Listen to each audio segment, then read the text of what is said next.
सदाशिवसमारम्भां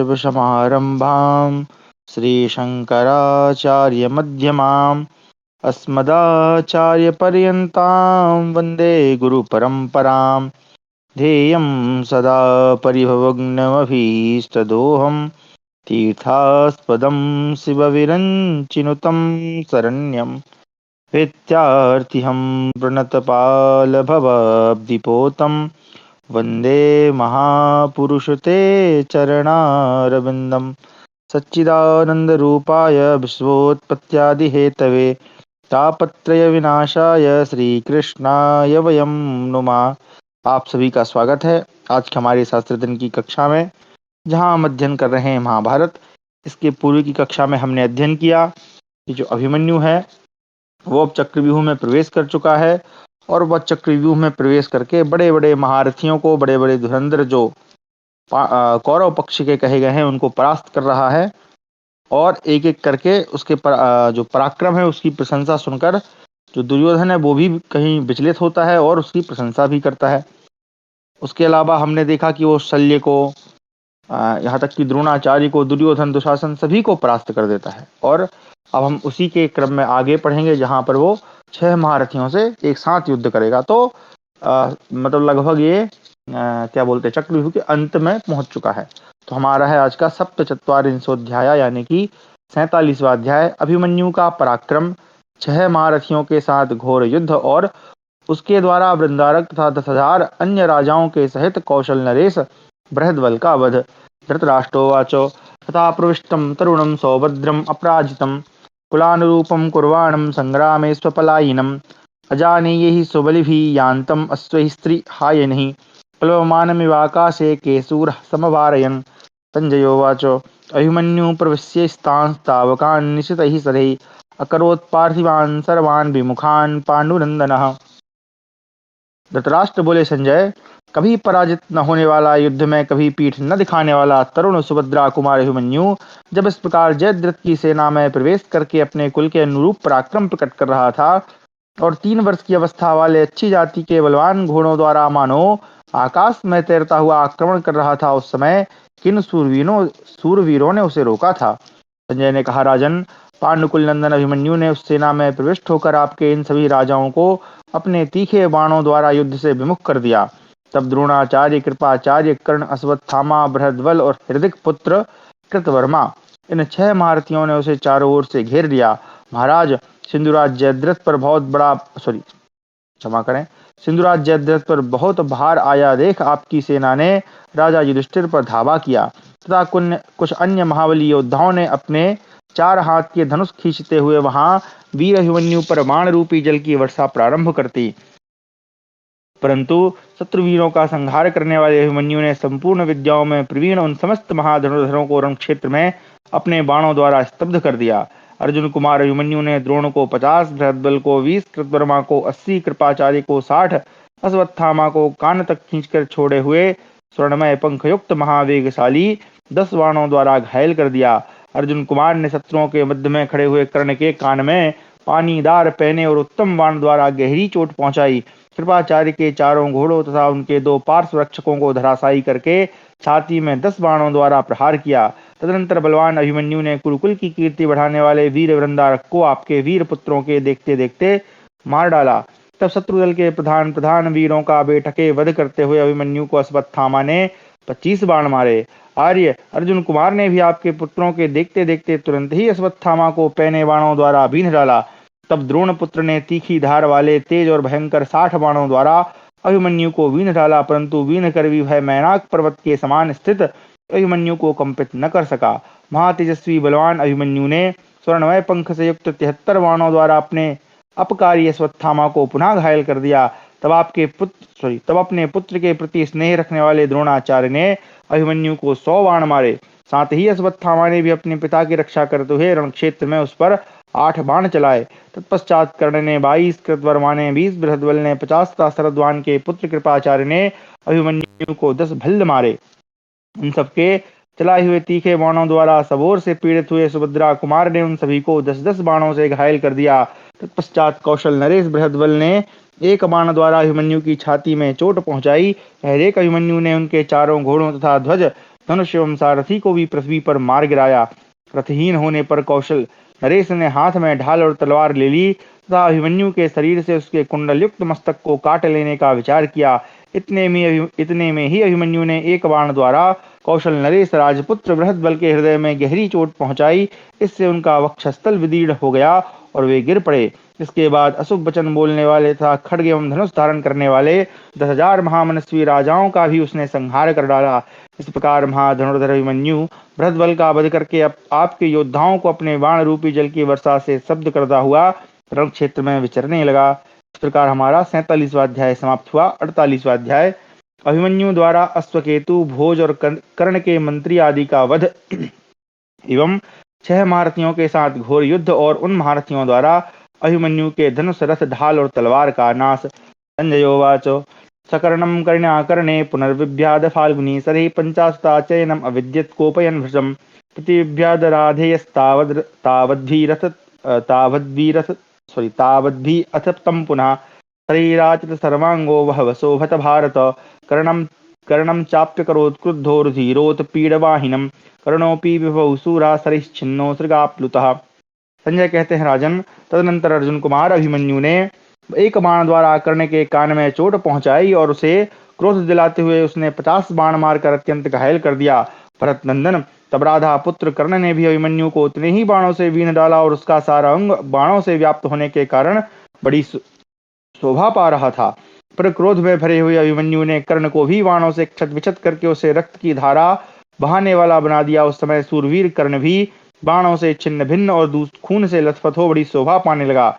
मानो शरत काल का सूर्य संध्या के समय संपूर्ण रूप से लाल दिखाई दे रहा हो। उन दोनों के शरीर उन दोनों के शरीर बाणों से व्याप्त होने के कारण विचित्र दिखाई देते थे। दोनों ही रक्त से भीग गए तथा वे दोनों महामनस्वी वीर फूलों से भरे हुए पलाश वृक्ष के समान प्रतीत होते थे। तदनंतर सुभद्रा कुमार ने कर्ण के विचित्र युद्ध करने वाले 6 सूरवीर मंत्रियों को उनके घोड़े, सारथी, रथ तथा ध्वज सहित मार डाला। इतना ही नहीं, उसने बिना किसी घबराहट के 10-10 बाणों द्वारा अन्य महाधनुर्धरों को भी आहत कर दिया। वह अद्भुत सी बात थी। इसी प्रकार उसने मगध राज के तरुण पुत्र अश्वकेतु को 6 बाणों द्वारा मारकर उसे घोड़ों और सारथी सहित रथ से नीचे गिरा दिया। तत्पश्चात हाथी के चिन्ह से युक्त ध्वजा वाले मार्तिकावतक नरेश भोज को एक क्षुरप्र द्वारा नष्ट करके अभिमन्यु ने बाणों की वर्षा करते हुए सिंहनाद किया। तब दुशासन कुमार ने 4 बाणों द्वारा अभिमन्यु के चारों घोड़ों को घायल करके एक से सारथी को 10 बाणों द्वारा स्वयं अभिमन्यु को बींध डाला। यह देख अर्जुन कुमार ने क्रोध से आंखें लाल करके 7 बाणों द्वारा दुशासन पुत्र को बींध डाला और उच्च स्वर से यह बात कही, अरे, तेरा पिता कायर की भांति युद्ध छोड़कर भाग गया है। सौभाग्य की बात है कि तू भी युद्ध करना जानता है, किंतु आज तू जीवित नहीं छूट सकेगा। यह वचन कहकर अभिमन्यु ने कारीगर के मांझे हुए एक नाराज को दुशासन पुत्र पर चलाया, परंतु अश्वत्थामा ने 3 बाण मारकर उसे बीच में ही काट दिया। तब अर्जुन कुमार ने अश्वत्थामा का ध्वज काटकर शल्य को 3 बाण मारे। राजन, शल्य ने भी मन में तनिक भी संभ्रम या घबराहट का अनुभव न करते हुए गीध के पंख से युक्त 9 बाणों द्वारा अभिमन्यु को आहत कर दिया। वह एक अद्भुत सी बात हुई। उस समय अभिमन्यु ने शल्य के ध्वज को काटकर उसके दोनों पार्श्व रक्षकों को भी मार डाला। उनको भी लोहे के बने हुए 6 बाणों से बींध दिया। फिर तो शल्य भागकर दूसरे रथ पर चले गए। तत्पश्चात शत्रुंजय, चंद्रकेतु, मेघ, वेग, सुवर्चा और सूर्यभास, इन 5 वीरों को मारकर अभिमन्यु ने सुबल पुत्र शकुनी को भी घायल कर दिया। तब शकुनी ने भी 3 बाणों से अभिमन्यु को घायल करके दुर्योधन से इस प्रकार कहा, राजन, यह एक-एक के साथ युद्ध करके हमें मारे, इसके पहले ही हम सब लोग मिलकर इस अभिमन्यु को मत डालें। तदनंतर विकर्तन पुत्र कर्ण ने रण क्षेत्र में पुनः द्रोणाचार्य से पूछा, आचार्य, अभिमन्यु हम लोगों को मार डाले, इसके पहले ही हमें शीघ्र यह बताइए कि इसका वध किस प्रकार होगा। तब महाधनुर्धर द्रोणाचार्य ने उन सबसे कहा, देखो, क्या कुमार अभिमन्यु में कहीं कोई दुर्बलता या छिद्र है? संपूर्ण दिशाओं में विचरते हुए अभिमन्यु में आज कोई सा छोटा सा भी छिद्र हो तो देखो। छिद्र मतलब उसकी कमी या कमजोरी। इस पुरुष सिंह पांडव पुत्र की शीघ्रता तो देखो। शीघ्रता पूर्वक बाणों का संधान करते और छोड़ते समय रथ के मार्गों में इसके धनुष का मंडल मात्र दिखाई देता है। शत्रु वीरों का संहार करने वाला अभिमन्यु यद्यपि अपने बाणों द्वारा मेरे प्राणों को अत्यंत कष्ट दे रहा है, मुझे मूर्छित किए देता है, तथापि बारंबार मेरा हर्ष बढ़ा रहा है। रण क्षेत्र में विचरता हुआ सुभद्रा का यह पुत्र मुझे अत्यंत आनंदित कर रहा है। क्रोध में भरे हुए महारथी इसके छिद्र को देख नहीं पाते हैं। यह शीघ्रतापूर्वक हाथ चलाता हुआ अपने महान बाणों से संपूर्ण दिशाओं को व्याप्त कर रहा है। मैं युद्ध स्थल में गांडीवधारी अर्जुन और अभिमन्यु में कोई अंतर नहीं देखता हूँ।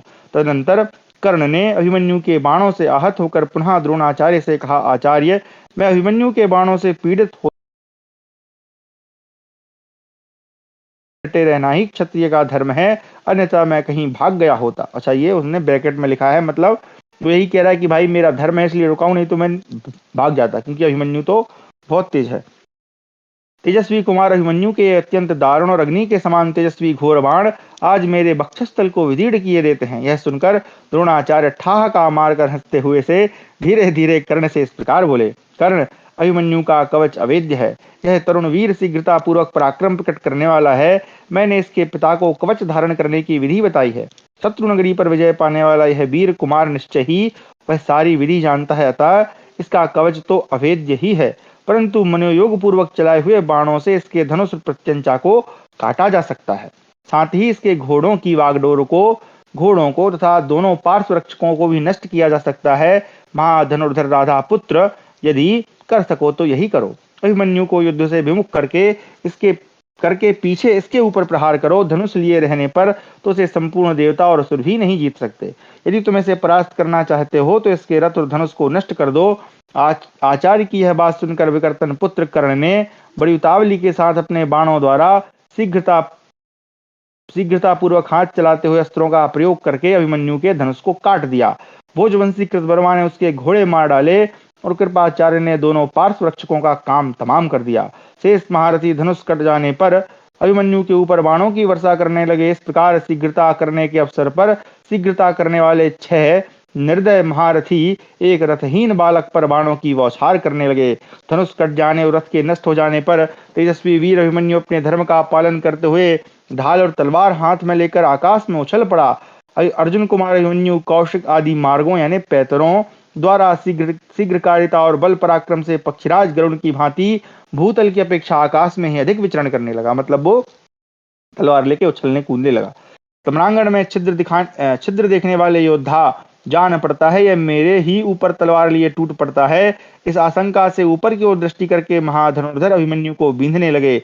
उस समय शत्रुओं पर विजय पाने वाले महातेजस्वी द्रोणाचार्य ने शीघ्रता करते हुए एक क्षुरप्र के द्वारा अभिमन्यु की मुट्ठी में स्थित हुए मणिमय मूठ से युक्त खड्ग को काट डाला। राधानंदन कर्ण ने अपने पैने बाणों द्वारा उसके उत्तम ढाल के टुकड़े टुकड़े कर डाले। ढाल और तलवार से वंचित हो जाने पर बाणों से भरे हुए शरीर वाला अभिमन्यु पुनः आकाश से पृथ्वी पर उतर आया और चक्र ले हाथ में कुपित हो द्रोणाचार्य की ओर दौड़ा। अभिमन्यु का शरीर चक्र की प्रभा से उज्ज्वल तथा धूल राशि से शोभित था। उसके हाथ में तेजोमय उज्ज्वल चक्र प्रकाशित हो रहा था। इससे उसकी बड़ी शोभा हो रही थी। उस रण क्षेत्र में चक्र धारण द्वारा भगवान श्री कृष्ण का अनुकरण करता हुआ अभिमन्यु क्षण भर के लिए बड़ा भयंकर प्रतीत होने लगा। अभिमन्यु के वस्त्र उसके शरीर से बहने वाले एकमात्र रुधिर के रंग में रंग गए थे। भौहें टेढ़ी होने से उसका मुखमंडल सबोर से कुटिल प्रतीत होता था और वह बड़े जोर जोर से सिंहनाद कर रहा था। ऐसी अवस्था में प्रभावशाली अनंत बलवान अभिमन्यु उस रण क्षेत्र में पूर्वोक्त नरेशों के बीच में खड़ा होकर अत्यंत प्रकाशित हो रहा था। एक सेकंड का टाइम दीजिए, पानी पी लूं।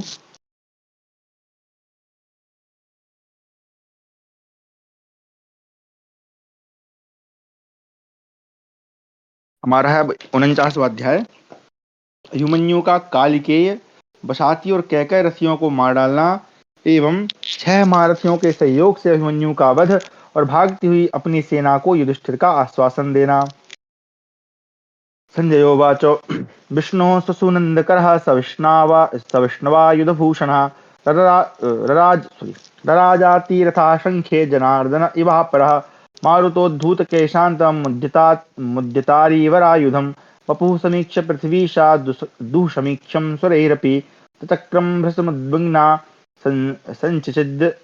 संचचिद्दुरनेकधा महारथस्ततः कार्ष्णी संग्राह्य महागदाम्।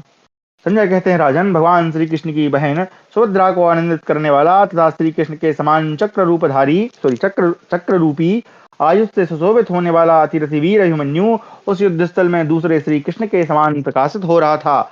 हवा उसके केशा माइक नीचे कर गया। हवा उसके केशांत भाग को हिला रही थी। उसने अपने हाथ में चक्र नामक उत्तम आयुध उठा रखा था। उस समय उसके शरीर और उस चक्र को जिसकी ओर दृष्टिपात करना देवताओं के लिए भी अत्यंत कठिन था, देखकर समस्त भूपालगण अत्यंत उद्विग्न हो उठे और उन सब ने मिलकर उस चक्र के टुकड़े टुकड़े कर दिए। तब महारथी अभिमन्यु ने एक विशाल गदा हाथ में ले ली। शत्रुओं ने उसे धनुष, रथ, खड्ग और चक्र से भी वंचित कर दिया था, इसलिए गदा हाथ में लिए हुए अभिमन्यु ने अश्वत्थामा पर धावा किया। प्रज्वलित वज्र के समान उस गदा को ऊपर उठी देख नरश्रेष्ठ अश्वत्थामा अपने रथ की बैठक से 3 पग पीछे हट गया। उस गदा से अश्वत्थामा के चारों घोड़ों तथा दोनों पार्श्व रक्षकों को मारकर बाणों से भरे हुए शरीर वाला सुभद्रा कुमार शाही के समान दिखाई देने लगा। शाही वही पक्षी, सॉरी पक्षी बोलो, पशु जो छोटा सा होता है वो। सराचतांग सौभद्रा, ठीक है, यहाँ पे सराचतांग लिखा है। स्वा विद्वत समदृश्यतो, ओके। तदनंतर उसने सुबल पुत्र कालिकेय को मार गिराया और उसके पीछे चलने वाले 77 यानी 77 गांधारों का भी संहार कर डाला। इसके बाद 10 वसातीय रथियों को मार डाला। कैकयों के 7 रथों और 10 हाथियों को मारकर दुशासन कुमार के घोड़ों सहित रथ को भी गदा के आघात से चूर चूर कर डाला। आर्य, इससे दुशासन पुत्र कुपित हो गदा हाथ में लेकर अभिमन्यु की ओर दौड़ा और इस प्रकार बोला, अरे खड़ा रह, खड़ा रह। वे दोनों वीर एक दूसरे के शत्रु थे तथा गदा हाथ में लेकर एक दूसरे का वध करने की इच्छा से परस्पर प्रहार करने लगे। ठीक उसी तरह जैसे पूर्व काल में भगवान शंकर और अंधकासुर परस्पर गदा का आघात करते थे। शत्रुओं को संताप देने वाले वे दोनों वीर रण क्षेत्र में गदा के अग्रभाग से एक दूसरे को चोट पहुंचाकर नीचे गिराए हुए 2 इंद्रध्वजों के समान पृथ्वी पर गिर पड़े। तत्पश्चात कुरुकुल की कीर्ति बढ़ाने वाले दुशासन पुत्र ने पहले उठते हुए सुभद्रा कुमार के मस्तक पर गदा का प्रहार किया। गदा के उस महान वेग और परिश्रम से मोहित होकर शत्रुवीरों का नाश करने वाला अभिमन्यु अचेत हो पृथ्वी पर गिर पड़ा। राजन, इस प्रकार उस युद्धस्थल में बहुत से योद्धाओं ने मिलकर एकाकी अभिमन्यु को मार डाला। जैसे हाथी कभी सरोवर को मथ डालता है, उसी प्रकार सारी सेना को क्षुब्ध करके व्याधों के द्वारा जंगली हाथी की भांति मारा गया वीर अभिमन्यु वहां अद्भुत शोभा पा रहा था। इस प्रकार रणभूमि में गिरे हुए सूरवीर अभिमन्यु को आपके सैनिकों ने चारों ओर से घेर लिया। जैसे ग्रीष्म ऋतु में जंगल को जलाकर आग बुझ गई हो, जिस प्रकार वायु वृक्षों की शाखाओं को तोड़ फोड़ कर शांत हो रही हो, जैसे संसार को संतप्त करके सूर्य अस्ताचल को चले गए हों, जैसे चंद्रमा पर ग्रहण लग गया हो तथा जैसे समुद्र सूख गया हो, उसी प्रकार समस्त कौरव सेना को संतप्त करके पूर्ण चंद्रमा के समान मुख वाला अभिमन्यु पृथ्वी पर पड़ा था। उसके सिर के बड़े बड़े बालों यानी काक पक्ष से उसकी आंखें ढक गई थी। काक पक्ष यानी जो हमारे बगल के जो पीछे बाल होते हैं ना, वो क्योंकि पहले समय में बड़े बड़े बाल लगते थे वो। उस दशा में उसे देखकर आपके महारथी बड़ी प्रसन्नता के साथ बारंबार सिंहनाद करने लगे। प्रजानाथ, आपके पुत्रों को तो बड़ा हर्ष हुआ, परंतु पांडव वीरों के नेत्रों से आंसू बहने लगे। महाराज, उस समय अंतरिक्ष में खड़े हुए प्राणी आकाश से गिरे हुए चंद्रमा के समान वीर अभिमन्यु को रणभूमि में पड़ा देख उच्च स्वर से आपके महारथियों की निंदा करने लगे। द्रोण और कर्ण आदि 6 कौरव महारथियों के द्वारा असहाय अवस्था में मारा गया यह बालक यहाँ सो रहा है। हमारे मत में यह धर्म नहीं है। वीर अभिमन्यु के मारे जाने पर वह रणभूमि पूर्ण चंद्रमा से युक्त तथा नक्षत्र मालाओं से अलंकृत आकाश की भांति बड़ी शोभा पा रही थी। स्वर्णमय पंख वाले बाणों से वहां की भूमि भरी हुई थी, रक्त की धाराओं में डूबी हुई थी। सूरवीरों के कुंडल मंडित तेजस्वी मस्तकों, हाथियों के विचित्र झूलों, पताकाओं, चामरों, हाथी की पीठ पर बिछाए जाने वाले कंबलों, इधर उधर पड़े हुए उत्तम वस्त्रों, हाथी घोड़े और मनुष्यों के चमकीले आभूषणों, कैंचुल से निकले हुए सर्पों के समान पैने और पानीदार खड्गों, भांति भांति के कटे हुए धनुषों, शक्ति, रिष्टि, प्रास, कंपन तथा अन्य नाना प्रकार के आयुधों से आच्छादित हुई रणभूमि की अद्भुत शोभा हो रही थी। सुभद्रा कुमार अभिमन्यु के द्वारा मार गिराए गए रक्त स्नात यानी रक्त से नहाए हुए निर्जीव और सजीव घोड़ों और घुड़सवारों के कारण वह भूमि विषम एवं दुर्गम हो गई थी। अंकुश, महावत, कवच, आयुध और ध्वजाओं सहित बड़े बड़े गजराज बाणों द्वारा मथित होकर बहराए हुए पर्वतों के समान जान पड़ते थे। जिन्होंने बड़े बड़े गजराजों को मार डाला था, वे श्रेष्ठ रथ, घोड़े, सारथी और योद्धाओं से रहित हो मथे गए सरोवरों के समान चूर चूर होकर पृथ्वी पर बिखरे पड़े थे। नाना प्रकार के आयुधों, आभूषणों से युक्त पैदल सैनिकों के समूह भी उस युद्ध में मारे गए थे। इन सब के कारण वहां की भूमि अत्यंत भयानक तथा भीरू पुरुषों के मन में भय उत्पन्न करने वाली हो गई थी। चंद्रमा और सूर्य के समान कांतिमान अभिमन्यु को पृथ्वी पर पड़ा देख आपके पुत्रों को बड़ी प्रसन्नता हुई और पांडवों की अंतरात्मा व्यथित हो उठी। राजन, जो अभी युवावस्था को प्राप्त नहीं हुआ था, उस बालक अभिमन्यु के मारे जाने पर धर्मराज युधिष्ठिर के देखते देखते उसकी सारी सेना भागने लगी।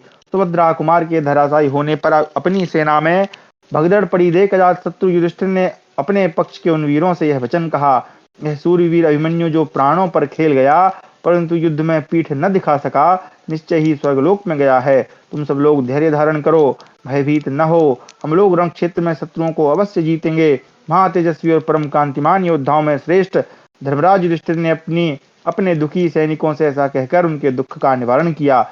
युद्ध में विषधर सर्प के समान भयंकर शत्रुरूप राजकुमारों को पहले मारकर पीछे से अर्जुन कुमार अभिमन्यु स्वर्गलोक में गया था। 10,000 रथियों महारथी कौशल नरेश बृहद्बल को मारकर श्री कृष्ण और अर्जुन के समान पराक्रमी अभिमन्यु निश्चय ही इंद्रलोक में गया है। रथ घोड़े पैदल और हाथियों का सहस्त्रों की संख्या में संहार करके भी वह युद्ध से तृप्त नहीं हुआ। पुण्य कर्म करने के कारण अभिमन्यु शोक के योग्य नहीं है, वह पुण्यात्माओं के पुण्योपार्जित सनातन लोकों में जा पहुंचा है। इस प्रकार हमारा 49वां अध्याय समाप्त हुआ। 50वां अध्याय तीसरे यानी 13वें दिन, क्योंकि 13 दिन हो चुके हैं। युद्ध की समाप्ति पर सेना का शिविर को प्रस्थान एवं रणभूमि का वर्णन। संजयोवाच वयं तु प्रवरं हत्वा तेषां तैः निवेशायाभ्युपायामा सायाह्न्ये रुधिरोक्षितः निरीक्षमाणास्तु वयं परे चायोधनं शनैः अपायाता महाराजो ग्लानिं प्राप्तः विचेतसा ततो निशाया दिवसस्य चाशिभः शिवारुतैः रवर्तताद्भुतः कुशेशया पीडनिवेदिवाकरे विलंबमानेस्तमुपेत्य पर्वतम। संजय कहते हैं, राजन, हम लोग शत्रुओं के उस प्रमुख वीर का वध करके अपने बाणों से पीड़ित हो संध्या के समय शिविर में विश्राम के लिए चले आए। उस समय हम लोगों के शरीर रक्त से भीग गए थे। महाराज, हम और शत्रु पक्ष के लोग युद्ध स्थल को देखते हुए धीरे धीरे वहां से हट गए। पांडव दल के लोग अत्यंत शोकग्रस्त हो अचेत हो रहे थे।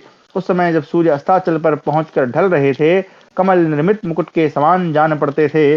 दिन और रात्रि की संधि रूप वह अद्भुत संध्या सियारनियों के भयंकर शब्दों से अमंगलमयी प्रतीत हो रही थी। सूर्यदेव श्रेष्ठ तलवार, शक्ति, रिष्टि, वरुथ ढाल और आभूषणों की प्रभा को छीनते तथा आकाश और पृथ्वी को समान अवस्था में लाते हुए अपने प्रिय शरीर अग्नि में प्रवेश कर रहे थे। महान मेघों के समुदाय तथा पर्वत शिखरों के समान विशालकाय बहुसंख्यक हाथी इस प्रकार पड़े थे मानो वज्र से मार गिराए गए हों। वैजयंती, पताका, अंकुश, कवच और महावतों सहित धराशायी किए गए गजराजों की लाशों से सारी धरती पट गई थी, जिसके कारण वहां चलने फिरने का मार्ग बंद हो गया था। नरेश्वर, शत्रुओं के द्वारा तहस नहस किए गए विशाल नगरों के समान बड़े बड़े रथ चूर चूर होकर गिरे थे। उनके घोड़े और सारथी मार दिए गए थे तथा ध्वजा पताकाएं नष्ट कर दी गई थी। इसी प्रकार उनके सवार मरे पड़े थे। पैदल सैनिक तथा युद्ध संबंधी अन्य उपकरण चूर चूर हो गए थे। इन सब के द्वारा उस रणभूमि की अद्भुत शोभा हो रही थी। रथों और रथों के समूह सवारों के साथ नष्ट हो गए थे।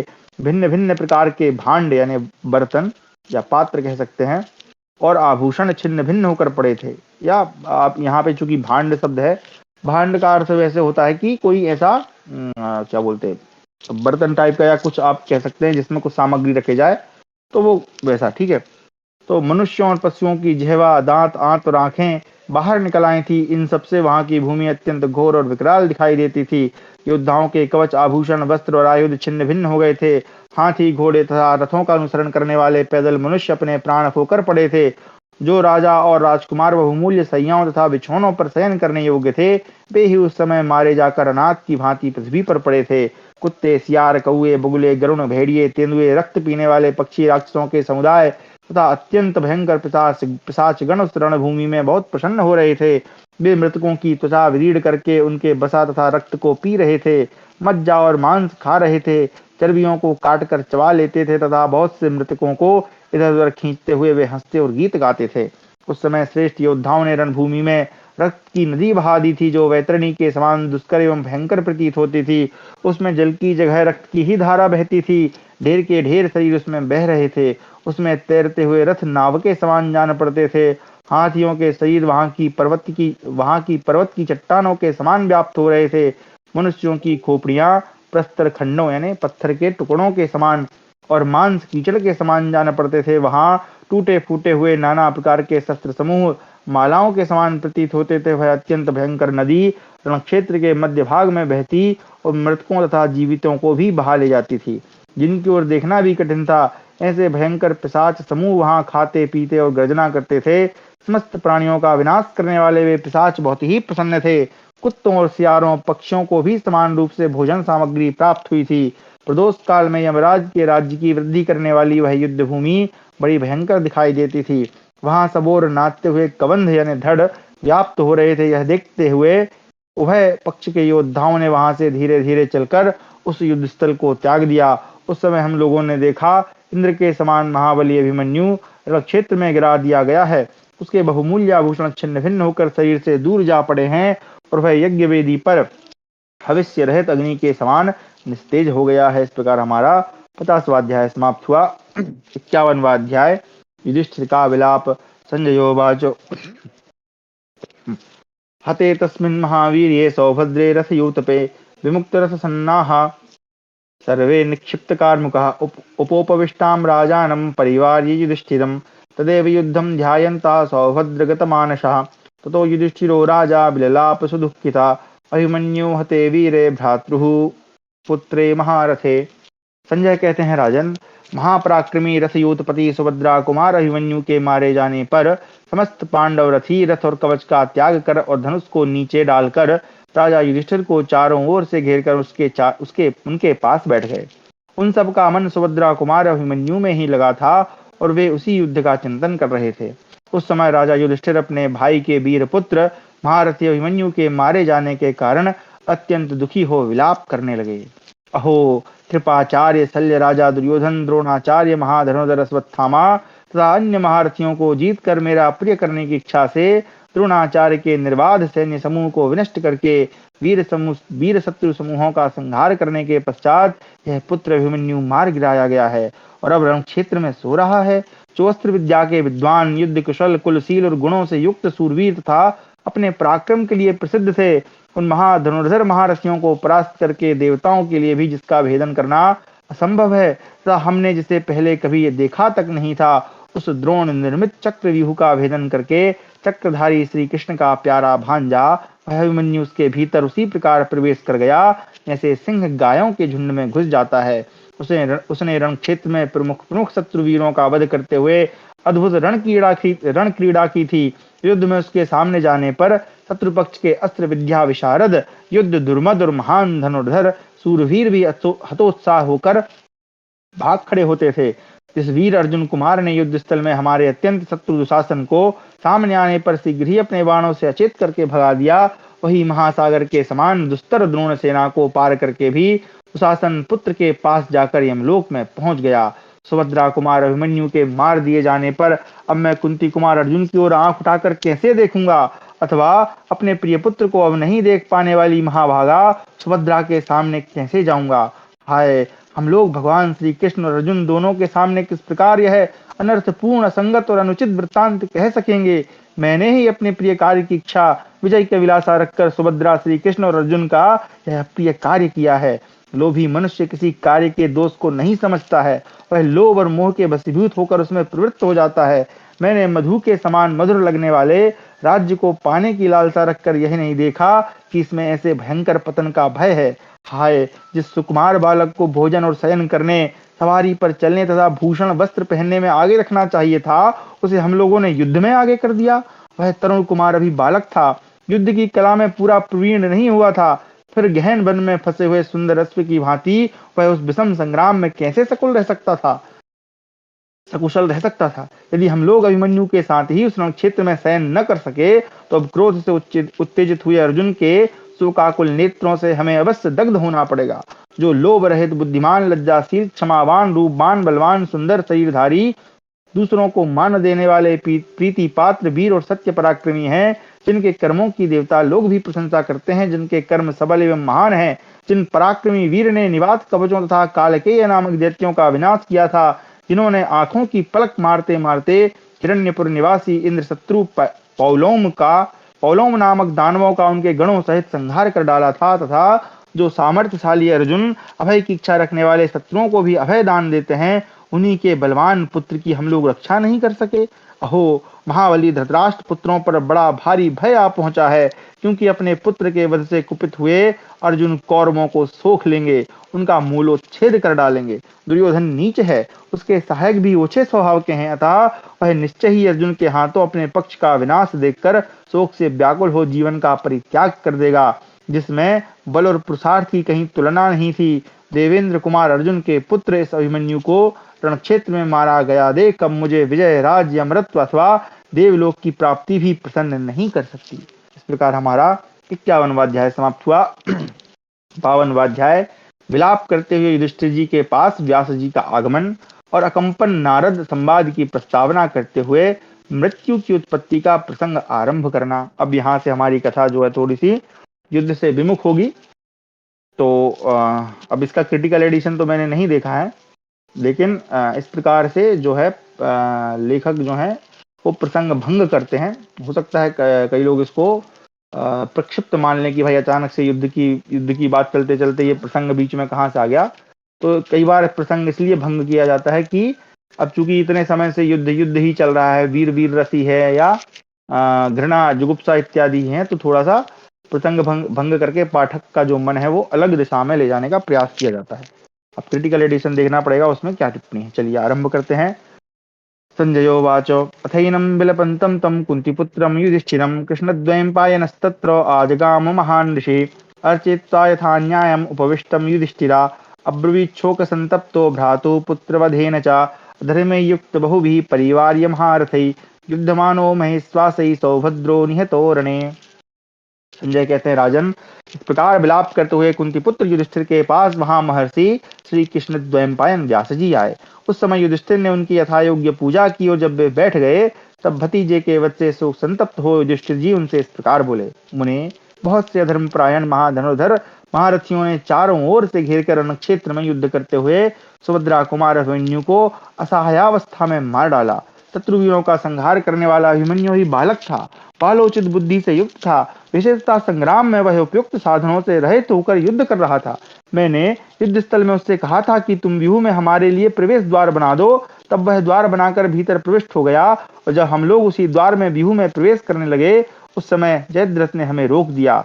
युद्धजीवी क्षत्रियों को अपने समान साधन संपन्न वीर के साथ युद्ध करने की इच्छा करनी चाहिए। शत्रुओं ने जो अभिमन्यु के साथ इस प्रकार युद्ध किया यह कदापि समान नहीं है, इसलिए मैं अत्यंत संतप्त हूँ। शोकाश्रुओं से मेरे नेत्र भरे हुए हैं, मैं बारंबार चिंता मग्न होकर शांति नहीं पा रहा हूँ। संजय कहते हैं, राजन, इस प्रकार शोक से व्याकुल चित्त होकर विलाप करते हुए राजा युधिष्ठिर से भगवान वेद व्यास ने इस प्रकार कहा। व्यास जी बोले, संपूर्ण शास्त्रों के विशेषज्ञ परम बुद्धिमान भरत कुलभूषण युधिष्ठिर, तुम्हारे जैसे पुरुष संकट के समय मोहित नहीं होते हैं। यह पुरुषोत्तम अभिमन्यु सूरवीर था। उसने रणक्षेत्र में आवालोचित पराक्रम करके बहुत से शत्रुओं को मारकर स्वर्गलोक की यात्रा की है। भरत नंदन युधिष्ठिर, यह विधाता का विधान है, इसका कोई भी उल्लंघन नहीं कर सकता।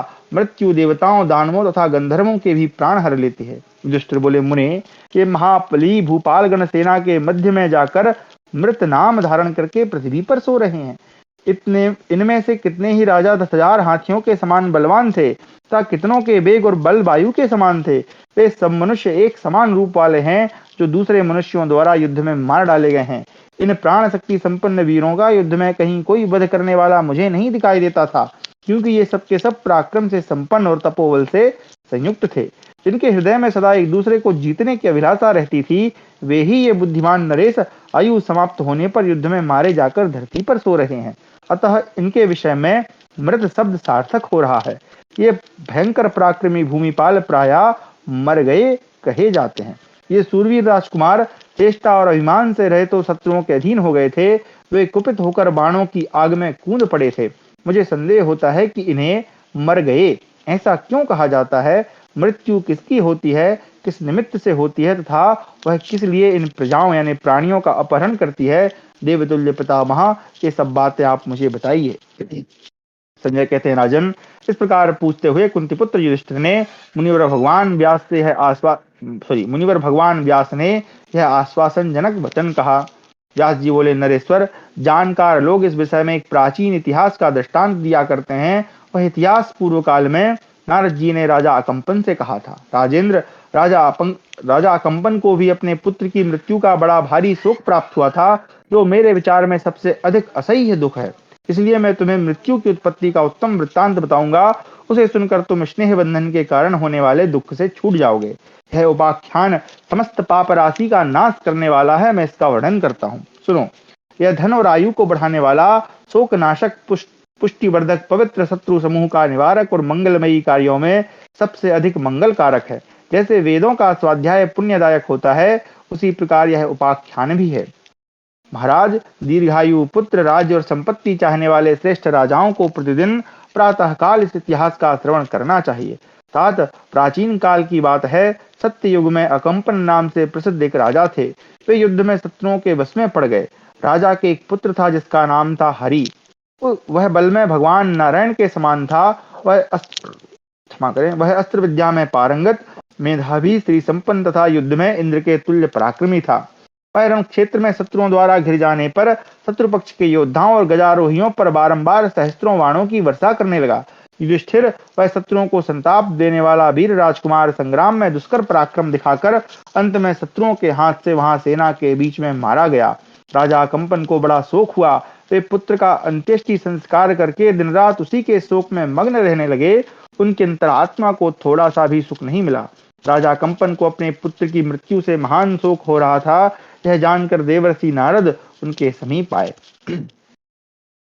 उस समय महाभाग राजा कंपन ने देवर्षि प्रवर नारद जी को आया देख उनकी यथा योग्य पूजा करके उनसे अपने पुत्र की मृत्यु का वृत्तांत कहा। राजा ने क्रमशः शत्रुओं की विजय युद्ध स्थल में अपने पुत्र के मारे जाने का सब समाचार उनसे ठीक ठीक कह सुनाया। वे बोले, देवर से, मेरा पुत्र इंद्र और विष्णु के समान तेजस्वी, महापराक्रमी और बलवान था, परंतु युद्ध में बहुत से शत्रुओं ने मिलकर एक साथ पराक्रम करके उसे मार डाला है। भगवान, यह मृत्यु क्या है? इसका वीर्य, बल और पौरुष कैसा है? बुद्धिमानों में श्रेष्ठ महर्षि, मैं यह सब यथार्थ रूप से सुनना चाहता हूँ। राजा की यह बात सुनकर वर देने में समर्थ प्रभावशाली नारद जी ने यह पुत्र शोकनाशक उत्तम उपाख्यान कहना आरंभ किया। नारद जी बोले, पृथ्वी पते, तुम्हारे पुत्र की मृत्यु जिस प्रकार घटित हुई है, वह सब वृत्तांत मैंने भी यथार्थ रूप से सुन लिया है। महाबाहु नरेश, अब मैं तुम्हारे सामने एक बहुत विस्तृत कथा आरंभ करता हूँ, तुम ध्यान देकर सुनो। आदि सृष्टि के समय महातेजस्वी एवं शक्तिशाली पितामह ब्रह्मा ने जब प्रजा वर्ग की सृष्टि की थी, उस समय संहार की कोई व्यवस्था नहीं की थी। अतः संपूर्ण जगत को प्राणियों से परिपूर्ण एवं मृत्यु रहित देख प्राणियों के संहार के लिए चिंतित हो उठे। राजन, पृथ्वी पते, बहुत सोच विचारने पर भी ब्रह्मा जी को प्राणियों के संहार का कोई उपाय ज्ञात न हो सका।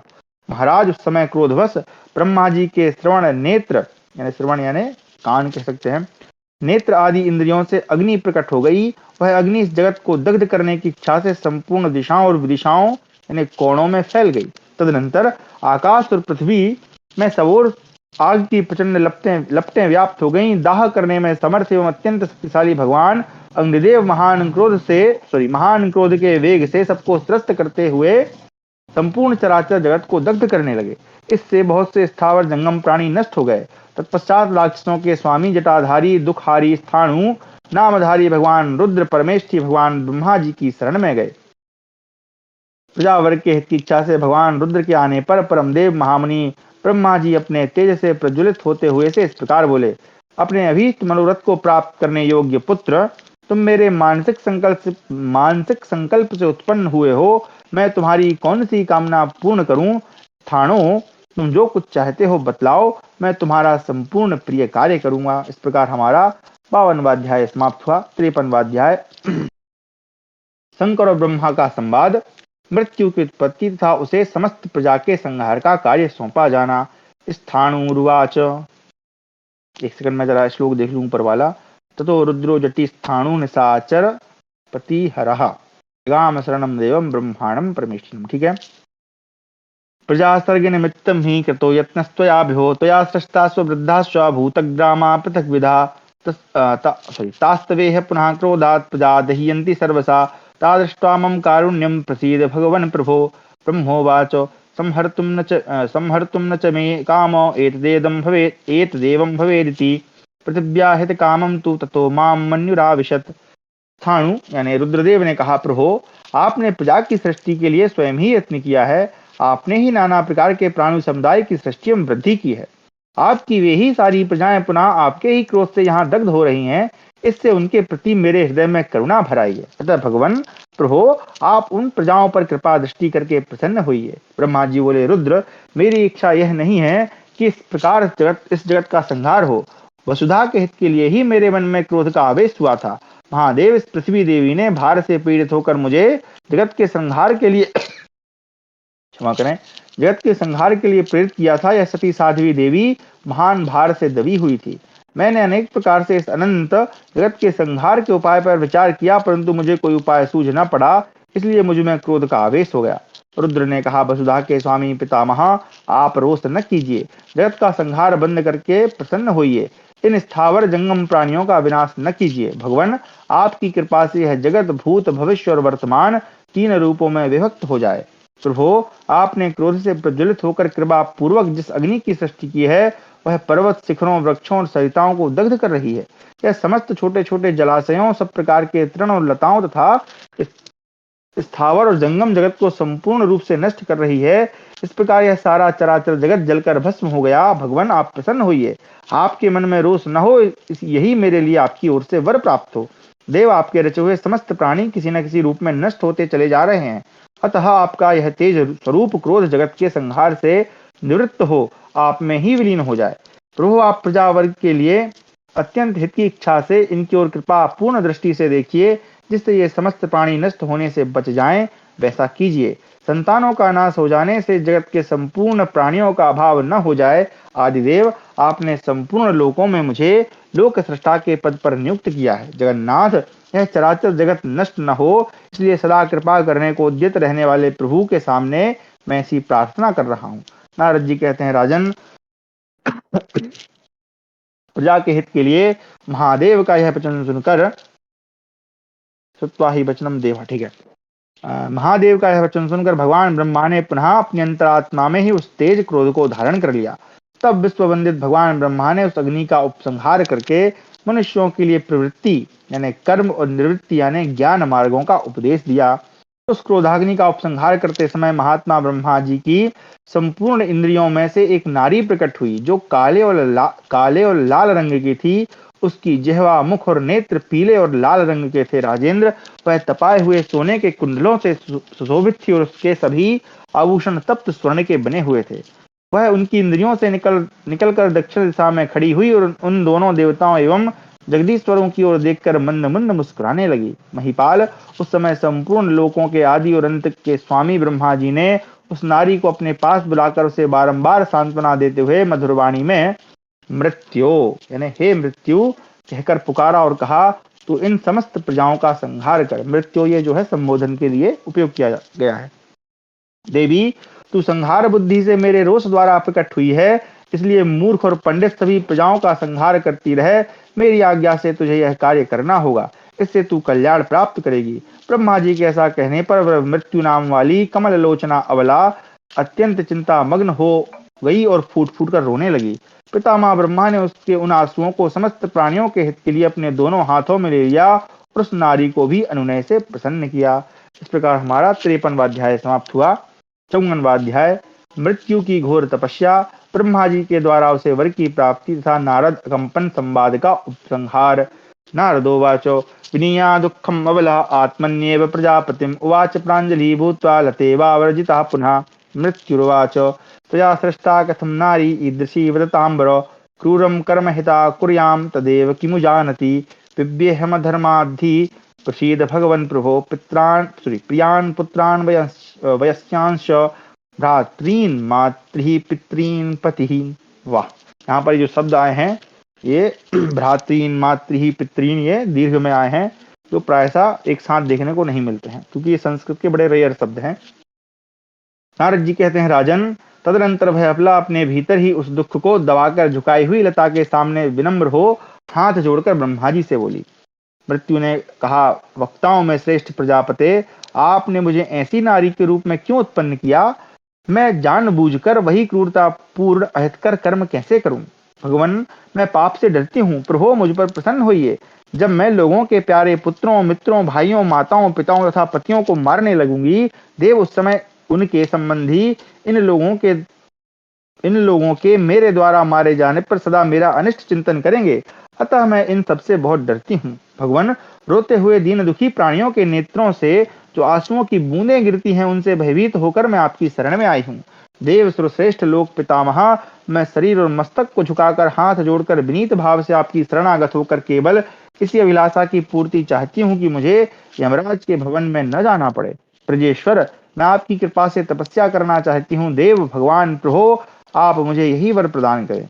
आपकी आज्ञा लेकर मैं उत्तम धेनुकाश्रम को चली जाऊंगी और वहां आपकी ही आराधना में तत्पर रहकर कठोर तपस्या करूंगी। देवेश्वर, मैं रोते बिलखते प्राणियों के प्यारे प्राणों का अपहरण नहीं कर सकूंगी। आप इस अधर्म से मुझे बचाइए। ब्रह्मा जी ने कहा, मृत्यो, प्रजा के संहार के लिए ही मेरे द्वारा संकल्प पूर्वक तेरी सृष्टि की गई है। जा, तू सारी प्रजा का संहार कर। तेरे मन में कोई अन्यथा विचार नहीं होना चाहिए। यह बात इसी प्रकार होने वाली है, इसमें कभी कोई परिवर्तन नहीं हो सकता। तू लोक में निंदित न हो, मेरी आज्ञा का पालन कर। नारद जी कहते हैं, राजन, भगवान ब्रह्मा जी के ऐसा कहने पर उन्हीं की ओर मुंह करके हाथ जोड़ी खड़ी हुई वह नारी मन ही मन बहुत प्रसन्न हुई, परंतु उसने प्रजा के हित की कामना से संहार कार्य में मन नहीं लगाया। तब प्रजेश्वरों के स्वामी भगवान ब्रह्मा चुप हो गए। फिर वे भगवान प्रजापति तुरंत अपने आप ही प्रसन्नता को प्राप्त हुए। देवेश्वर ब्रह्मा संपूर्ण लोकों की ओर देखकर मुस्कुराए। उन्होंने क्रोध शून्य होकर देखा, इसलिए वे सभी लोग पहले के समान हरे भरे हो गए। उन अपराजित भगवान ब्रह्मा का रोष निवृत्त हो जाने पर वह कन्या भी उन परम बुद्धिमान देवेश्वर के निकट से अन्यत्र चली गई। राजेंद्र, उस समय प्रजा का संहार करने के विषय में कोई प्रतिज्ञा न करके मृत्यु वहां से हट गई और बड़ी उतावली के साथ धेनुकाश्रम में जा पहुंची। उसने वहां अत्यंत कठोर और उत्तम व्रत का पालन आरंभ किया। उस समय वह दयावश प्रजा वर्ग का हित करने की इच्छा से अपनी इंद्रियों को प्रिय विषयों से हटाकर 21 पद्म वर्षों तक एक पैर पर खड़ी रही। नरेश्वर, अब पद्म समझ रहे हैं आप लोग, मतलब करोड़ के बाद क्या होता है? अयुत, प्रयुत, अर्बुद, खरबुद, है ना, अरब, खरब, फिर शंख, नील, पद्म, महापद्म, तो पद्म उसके बाद आता है। तो उतना वर्ष तक थोड़ा सा ज्यादा ही लिख दिया, लेकिन ठीक है। नरेश्वर, तदनंतर पुनः अन्य 21 पद्म वर्षों तक वह एक पैर से खड़ी होकर तपस्या करती रही। तात इसके बाद 10,000 पद्म वर्षों तक वह मृगों के साथ विचरती रही। फिर शीतल एवं निर्मल जल वाली पुण्यमयी नंदा नदी में जाकर उसने जल में 8,000 वर्ष व्यतीत किए। इस प्रकार नंदा नदी में नियमों के पालन पूर्वक रहकर वह निष्पाप हो गई। तदनंतर व्रतों नियमों से संपन्न हो मृत्यु पहले पुण्यमयी कौशिकी नदी के तट पर गई और वहां वायु तथा जल का आहार करते हुई पुनः कठोर नियमों का पालन करने लगी। उस पवित्र कन्या ने पंचगंगा में तथा वेत सवन में बहुत सी भिन्न भिन्न तपस्याओं द्वारा अपने शरीर को अत्यंत दुर्बल कर दिया। इसके बाद वह गंगा जी के तट और प्रमुख तीर्थ महामेरु के शिखर पर जाकर प्राणायाम में तत्पर हो प्रस्तर मूर्ति की भांति निश्चेष्ट भाव से बैठी रही। फिर हिमालय के शिखर पर जहां पहले देवताओं ने यज्ञ किया था, वहां वह परम सुलक्षणा कन्या एक निखर्व वर्षों तक अंगूठे के बल पर खड़ी रही। ये पद्म के आगे की बात है ना, खर्व निखर्व। तदनंतर पुष्कर, गोकर्ण, नैमिषारण्य तथा मलयाचल के तीर्थों में रहकर मन को प्रिय लगने वाले नियमों द्वारा उसने अपने शरीर को अत्यंत क्षीण कर दिया। दूसरे किसी देवता में मन लगाकर वह सदा पितामह ब्रह्मा में ही सुदृढ़ भक्ति भाव रखती थी। उस कन्या ने अपने धर्माचरण से पितामह को संतुष्ट कर लिया। राजन, तब लोकों की उत्पत्ति के कारण भूत अविनाशी ब्रह्मा उस समय मन ही मन अत्यंत प्रसन्न हो सौम्य हृदय से प्रीति पूर्वक उससे बोले, मृत्यु, तू किस लिए इस प्रकार अत्यंत कठोर तपस्या कर रही है? तब मृत्यु ने भगवान पितामह से फिर इस प्रकार कहा, देव प्रभो सर्वेश्वर, मैं आपसे यही वर पाना चाहती हूँ कि मुझे रोती चिल्लाती हुई स्वस्थ प्रजाओं का वध न करना पड़े। महाभाग, मैं अधर्म के भय से बहुत डरती हूँ, इसलिए तपस्या में लगी हुई हूँ। अविनाशी परमेश्वर, मुझ भयभीत अबला को अभयदान दीजिए। नाथ, मैं एक निरपराध नारी हूँ और आपके सामने आर्त भाव से याचना करती हूँ, आप मेरे आश्रय दाता हूँ। तब भूत भविष्य और वर्तमान के ज्ञाता भगवान ब्रह्मा ने उससे कहा, मृत्यो, इन प्रजाओं का संहार करने से तुझे अधर्म नहीं होगा। भद्रे, मेरी कही हुई बात किसी प्रकार असत्य नहीं हो सकती, इसलिए कल्याणी, तू 4 श्रेणियों में विभाजित समस्त प्राणियों का संहार कर सनातन धर्म तुझे इस प्रकार से पवित्र बनाए रखेगा।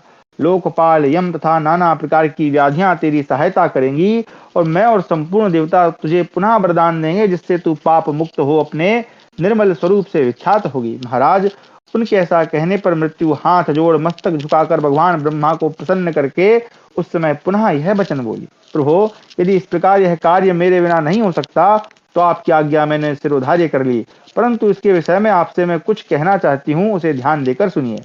लोभ, क्रोध, असूया, असूया यानी जलन कह सकते हैं एक प्रकार से, असूय होना, ईर्ष्या, द्रोह, मोह, निर्लज्जता और एक दूसरे के प्रति कही हुई कठोर वाणी, ये विभिन्न दोष ही देहधारियों की देह का भेदन करें, यानी ये दोष के कारण ही व्यक्ति मृत्यु को प्राप्त हो। ब्रह्मा जी ने कहा, मृत्यु ऐसा ही होगा, तो उत्तम रीति से प्राणियों का संहार कर सुबह, इससे तुझे पाप नहीं लगेगा और मैं भी तेरा अनिष्ट चिंतन नहीं करूंगा।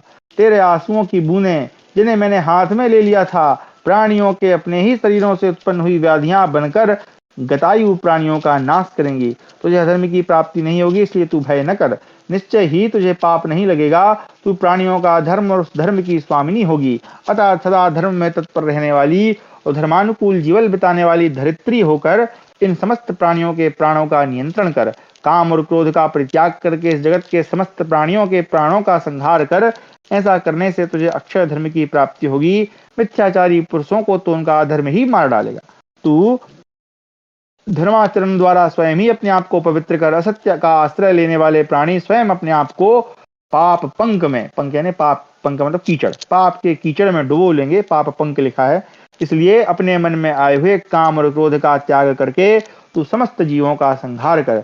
नारद जी कहते हैं, राजन, वह मृत्यु नाम वाली नारी ब्रह्मा जी के उस उपदेश से और विशेषता उनके साप से भयभीत, साप के भय से भीत होकर उनसे बोली, बहुत अच्छा, आपकी आज्ञा स्वीकार्य है। वही मृत्यु अंत काल आने पर काम और क्रोध का परित्याग करके अनासक्त भाव से समस्त प्राणियों के प्राणों का अपहरण करती है। यही प्राणियों की मृत्यु है। इसी से व्याधियों की उत्पत्ति हुई है। व्याधि नाम है रोग का, जिससे प्राणी रुग्ण होता है, उसका स्वास्थ्य भंग होता है। आयु समाप्त होने पर सभी प्राणियों की मृत्यु इसी प्रकार होती है। राजन, तुम व्यर्थ शोक न करो। आयु के अंत में सारी इंद्रियां प्राणियों के साथ परलोक में जाकर स्थित होती हैं और पुनः उनके साथ ही इस लोक में लौट आती हैं। नृपश्रेष्ठ, इस प्रकार सभी प्राणी देवलोक में जाकर वहां देव स्वरूप में स्थित होते हैं तथा वे कर्म देवता मनुष्यों की भांति भोगों की समाप्ति होने पर पुनः इस लोक में लौट आते हैं। भयंकर शब्द करने वाला महान बलशाली भयानक प्राणवायु प्राणियों के शरीरों का ही भेदन करता है, चेतन आत्मा का नहीं, क्योंकि वह सर्वव्यापी, उग्र, प्रभावशाली और अनंत तेज से संपन्न है। उसका कभी आवागमन नहीं होता। राजन, संपूर्ण देवता भी मर्त्य यानी मरण धर्मा नाम से विभूषित हैं। इसलिए तुम अपने पुत्र के लिए शोक न करो। तुम्हारा पुत्र स्वर्गलोक में जा पहुंचा है और नित्य रमणीय वीर लोकों में रहकर आनंद का अनुभव करता है। वह दुख का परित्याग करके पुण्यात्मा पुरुषों से जा मिला है। प्राणियों के लिए जो यह मृत्यु भगवान की दी हुई है, जो समय आने पर यथोचित रूप से प्रजाजनों का संहार करती है। प्रजा वर्ग के प्राण लेने वाली इस मृत्यु को स्वयं ब्रह्मा जी ने ही रचा है। सब प्राणी स्वयं ही अपने आप को मारते हैं। मृत्यु हाथ में डंडा लेकर इनका वध नहीं करती है। अतः धीर पुरुष मृत्यु को ब्रह्मा जी का रचा हुआ निश्चित विधान समझकर मरे हुए प्राणियों के लिए कभी शोक नहीं करते हैं। इस प्रकार ब्रह्मा जी की बनाई हुई सारी सृष्टि को ही मृत्यु के वशभूत जानकर तुम अपने पुत्र के मर जाने से प्राप्त होने वाले शोक का शीघ्र परित्याग कर दो। व्यास जी कहते हैं, युधिष्ठिर, नारद जी की कही हुई यह अर्थ भरी बात सुनकर राजा कंपन अपने मित्र नारद से इस प्रकार बोले, भगवान मुनिश्रेष्ठ, आपके मुंह से यह इतिहास सुनकर मेरा शोक दूर हो गया। मैं प्रसन्न और कृतार्थ हो गया। मैं आपके चरणों में प्रणाम करता हूँ। राजा कंपन के इस प्रकार कहने पर ऋषियों में श्रेष्ठ अमितात्मा देवर्षि नारद शीघ्र ही नंदनवन को चले गए। जो इस इतिहास को सदा सुनता और सुनाता है, उसके लिए यह पुण्य, यश, स्वर्ग, धन और तथा आयु प्रदान करने वाला है। युधिष्ठिर, उस समय महारथी महापराक्रमी राजा कंपन इस उत्तम अर्थ को प्रकाशित करने वाले वृत्तांत को सुनकर तथा क्षत्रिय धर्म एवं सूरवीरों की परम गति के विषय में जानकर यथा समय स्वर्गलोक को प्राप्त हुए। महाधनुर्धर अभिमन्यु पूर्व जन्म में चंद्रमा का पुत्र था। वह महारथी वीर सम्रांगण में समस्त धनुर्धरों के सामने शत्रुओं का वध करके खड्ग, शक्ति, गदा और धनुष द्वारा सम्मुख युद्ध करता हुआ मारा गया है तथा दुख रहित हो पुनः चंद्रलोक में ही चला गया। अतः पांडुनंदन, तुम भाइयों सहित उत्तम धैर्य धारण करके प्रमाद छोड़कर भली भांति कवच आदि से सुसज्जित हो पुनः शीघ्र ही युद्ध के लिए तैयार हो जाओ। इस प्रकार हमारा 54वां अध्याय समाप्त हुआ। समय हो गया होगा। जी हाँ, कक्षा को यहीं विराम देते हैं। फिर हम कल पढ़ेंगे षोडश राजकीयोपाख्यान यानी षोडश राजकीय उपाख्यान का आरंभ, नारद जी की कृपा से राजा संजय को पुत्र की प्राप्ति, दस्युओं द्वारा उसका वध तथा पुत्र शोक संतप्त